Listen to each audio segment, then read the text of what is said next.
Lonesome Land by B. M. Bower. Chapter 1. The Arrival of Val. In northern Montana, there lies a great, lonely stretch of prairie land, gashed deep where flows the Missouri. Indeed, there are many such big, impassive, impressive in their very loneliness. In summer given over to the winds and the meadow larks, and to the shadows fleeing, always over the hilltops. Wild range cattle feed there and grow sleek and fat for the fall shipping of beef.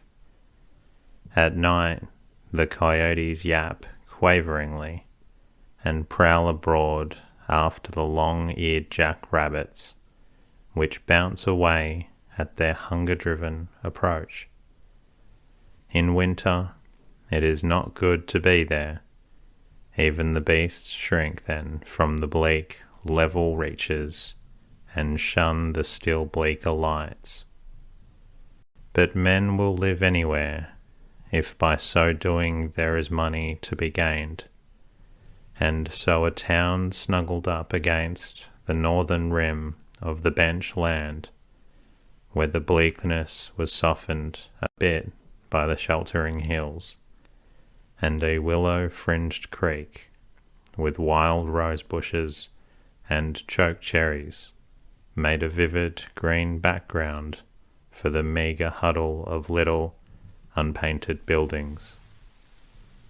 To the passengers on the through trains were watered at the red tank near the creek. The place looked crudely picturesque, interesting so long as one was not compelled to live there and could retain a perfectly impersonal viewpoint.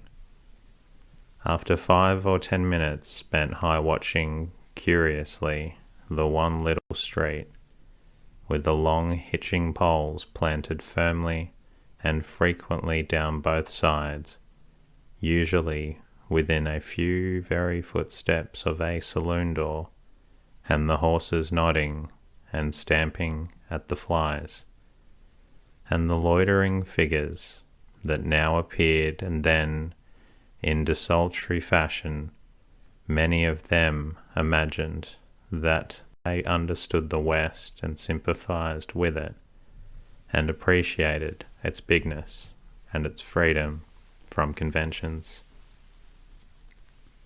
One slim young woman had just told the thin-faced teacher on a vacation, with whom she had formed one of those evanescent travelling acquaintances, that she already knew the West, from instinct and from Manly's letters. She loved it, she said, because Manly loved it, and because it was to be her home, and because it was so big and so free. Out here, one could think and grow, and really live, she declared with enthusiasm. Manly had lived here for 3 years, and his letters, she told the thin-faced teacher, were an education in themselves. The teacher had already learned that the slim young woman, and the yellow-brown hair and yellow-brown eyes to match, was going to marry Manly. She had forgotten his other name, though. The young woman had mentioned it, and would live on a ranch, a cattle ranch. She smiled with somewhat wistful sympathy, and hoped the young woman would be happy, and the young woman waved her hand, with the glove only half pulled on, toward the shadow-dappled prairie, and the willow-fringed creek, and the hills beyond. Happy, she echoed joyously. Could one be anything else in such a country? And then you don't know Manly, you see. It's horribly bad form, and undignified, and all that, to prate of one's private affairs, but I just can't help bubbling over. I'm not looking for heaven, and I expect to have plenty of bumpy places in the trail. Trail is anything that you can travel over. Out here, Manly has coached me faithfully, but I'm happy to be going happy. My mind is quite made up. Well, goodbye. I'm so glad you happened to be on this train, and I wish I might meet you again. Isn't it a funny little depot? Oh yes, thank you. I almost forgot that umbrella, and I might need it. Yes, I'll write you. I should hate to drop out of your mind completely. Address me Mrs. Manly Fleetwood, Hope, Montana. Goodbye. I wish. She trailed off down the aisle with eyes shining in the wake of the grinning porter. She hurried down the steps, glanced hastily along the platform, up at the car window where the faded little school teacher was smiling warily down at her, waved her hand, threw a dainty little kiss, nodded a gay farewell, smiled vaguely at the conductor, who had been respectfully pleasant to her, and then she was looking at the rear platform of the receding train mechanically, not yet quite realizing why it was that her heart went heavy so suddenly. She turned then and looked about her in a surprised, inquiring fashion. Manly, it would seem, was not at hand to welcome her. She had expected his face to be the first she looked upon in that town, but she tried not to be greatly perturbed at his absence. So many things may detain one. At that moment, a young fellow whose clothes emphatically proclaimed him a cowboy came diffidently up to her, tilted his hat backward an inch or so, and left it at that way, thereby unconsciously giving himself an air of candour which should have been reassuring. Fleetwood was detained. You were expecting you're the lady he was expecting, aren't you? She had been looking unquestionably at her violin box and two trunks standing on their ends farther down the platform, and she smiled vaguely without glancing at them. Yes, I hope he isn't sick, or I'll take you over to the hotel and go tell him you're here. He volunteered somewhat curtly and picked up her bag. Oh, thank you. This time her eyes grazed on his face inattentively. She followed him down the rough steps of planking and up an extremely dusty road. One could scarcely call it a street, to an uninviting building which crooked windows and a high false front of unpainted boards. The young fellow opened a sagging door, let her pass into a narrow hallway, and from there into a stuffy, hopelessly conventional fifth-rate parlour, handed her the bag, and departed with another tilt of the hat, which placed it at a different angle. The sentence meant for farewell she did not catch, for she was staring at a wooden-faced portrait upon an easel, the portrait of a man with a drooping moustache and porky cheeks and dead-looking eyes. And I expected bearskin rugs and antlers on the wall, and big fireplaces, she remarked aloud, and sighed. Then she turned and pulled aside a coarse curtain of dusty machine-made lace, and looked after her guide. He was just disappearing into a saloon across the street, and she dropped the curtain precipitately, as if she were ashamed of spying. "Oh well, I've heard all cowboys are more or less intemperate," she excused again aloud. She sat down upon an atrocious red plush chair and wrinkled her nose spitefully at the porky-cheeked portrait. "I suppose you're the proprietor," she accused, "or else the proprietor's son. I wish you wouldn't squint like that. If I have to stop here longer than 10 minutes, I shall certainly turn your face to the wall." Whereupon, with another grimace, she turned her back upon it and looked out of the window. Then she stood up impatiently, looked at her watch, and sat down again upon the red plush chair. "He didn't tell me whether Manly is sick," she suddenly said, with some resentment. "He was awfully abrupt in his manner."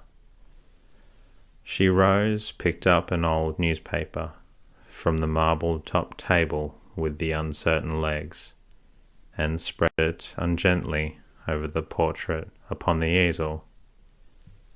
Then she went to the window and looked out again. "I feel perfectly sure that the cowboy went and got drunk immediately," she complained, drumming pettishly upon the glass. "And I don't suppose he told Manly at all."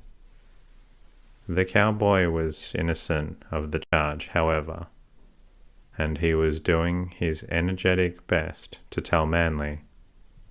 He had gone straight through the saloon and into the small room behind, where a man lay sprawled upon a bed in one corner. He was asleep, and his clothes were wrinkled as if he had lain there long. His head rested upon his folded arms, and he was snoring loudly. The young fellow went up and took him roughly by the shoulder. "Here, I thought I told you to straighten up," he cried disgustedly. "Come alive. The train's come and gone, and your girl's waiting for you over the hotel. Do you hear?" Aha! The man opened one eye and grunted and closed it again. The other yanked him half off the bed and swore. This brought both eyes open, glassy with whiskey and sleep. He sat wobbly upon the edge of his bed, staring stupidly. "Can't you get anything through you?" his tormentor exclaimed. "You want your girl to find out you're a drunk. You got the license in your pocket. You're supposed to get spliced this evening, and look at you." He turned and went out to the bartender. "Why didn't you pour that coffee into him like I told you?" he demanded. "We've got to get him steady on the pins somehow." The bartender was sprawled half over the bar, apathetically reading the sporting news of a torn Sunday edition of an Eastern paper. He looked up from under his eyebrows and grunted. "How are you going to pour coffee down a man that lays flat on his belly and won't open his mouth?" he inquired, in an injured tone. "Sleep's all he needs anyway. He'll be all right by the morning." The other snorted dissent. "He'll be all right by dark, or he'll feel a whole lot worse," he promised grimly. "Dig up some ice and a good jolt of bromo, and if you've got it, and a towel or two." The bartender wearily pushed the paper to one side, reached languidly under the bar, and laid hold of a round blue bottle. Yawning uninterestedly, he poured a double portion of the white crystals into a glass, half filled another under the faucet of the water cooler, and held them out. "Dump that into him then," he advised. "It'll help some if you get it down. What's the sweat to get him married off today? Won't the girl wait?" "I never asked her. You pound up some ice and I'll bring it in, will you?" The volunteer nurse kicked open the door into the little room and went in, hastily pouring the bromo seltzer from one glass to the other to keep it from foaming out of all the bounds. His patient was still sitting upon the edge of the bed where he had left him, slumped forward with his head in his hands. He looked up stupidly, his eyes bloodshot and swollen of lid. "The train come in yet?" he asked thickly. "So is it Kent?" "The train's come, and your girl is waiting for you at the hotel. Here, throw this into you, and for God's sake, brace up. You make me tired. Drink her down quick. The foam's good for you. Here, you take the stuff in the bottom too. Take off your coat so I can get at you, and don't look much like getting married, and that's no josh." Fleetwood shook his head with drunken gravity and groaned. "I ought to be killed. Drunk today." He sagged forward again and seemed disposed to shed tears. "She'll never forgive me." Kent jerked him to his feet prematurely. "Look here. I'm trying to sober you up. You've got to do your part, you see. Here's some ice in a towel. You get it on your head. Open up your shirt so I can bathe your chest. Don't do any good to blubber around me. Your girl can't hear you, and Jim and I are not sympathetic. Sit down in this chair where we can get at you." He enforced his command with some vigour, and Fleetwood groaned again. But he shed no more tears, and he grew momentarily more lucid as the treatment took effect. The tears were being shed in the stuffy little hotel parlour. The young woman looked often at her watch, went into the hallway, and opened the outer door several times, meditating a search of the town, and drew back always with a timed fluttering of heart because it was all so crude and strange, and the saloons so numerous and terrifying in their very bold simplicity. She was worried about Manly, and she wished that Cowboy would come out of the saloon and bring her lover. She had dreamed of being treated in this way. No one came near her, and she had secretly expected to cause something of a flutter in this little town they called Hope. Surely young girls from the East come out to get married to their sweethearts weren't so numerous that they should be ignored. If there were other people in the hotel, they did not manifest their presence, save by disquieting noises muffled by intervening partitions.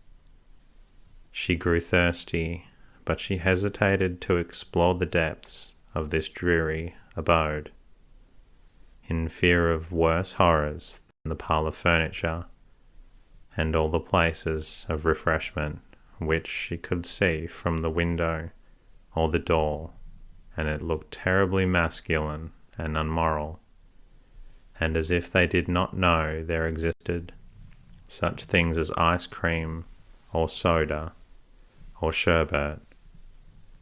It was after an hour of this that the tears came, which is saying a good deal for her courage. It seemed to her then that Manly must be dead. What else could keep him so long away from her? After 3 years of impassioned longing written twice a week with punctilious regularity, he knew that she was coming.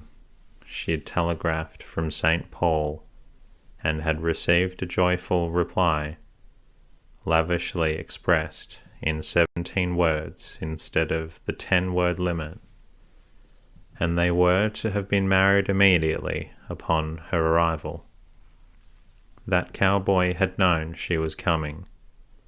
He must also have known why Manly did not meet her, and she wished futilely that she had questioned him, instead of walking beside him without a word. He should have explained. He would have explained if he had not been so very anxious to get inside that saloon and get drunk. She had always heard that cowboys were chivalrous and brave, and fascinating in their picturesque daredeviltry, but from that lone specimen which she had met, she could not see if they possessed any of those qualities. If all cowboys were like that, she hoped that she would not be compelled to meet any of them. And why didn't Manly come? It was then that an inner door, a door which she had wanted to open but had lacked courage, squeaked upon its hinges, and an ill-kept bundle of hair was thrust in, topping a weather-beaten face, and a scrawny little body. Two faded, inquisitive eyes looked her over, and the woman sidled in, somewhat abashed but too curious to remain outside. Oh yes, she seemed to be answering some inner question. "I didn't know you was here." She went over and removed the newspaper from the portrait. "That breed girl of mine ain't got the least idea of how to straighten up a room," she observed complainingly. "I guess she thinks this picture was made to hang things on. I'll have to round her up again and tell her a few things. This is my first husband. He was in politics and got beat, and so he killed himself. He couldn't stand to have folks give him the laugh." She spoke with pride. "He was a real handsome man, don't you think? You might have taken off the paper. It didn't belong here, and he does brighten up the room. A good picture is real company, seems to me.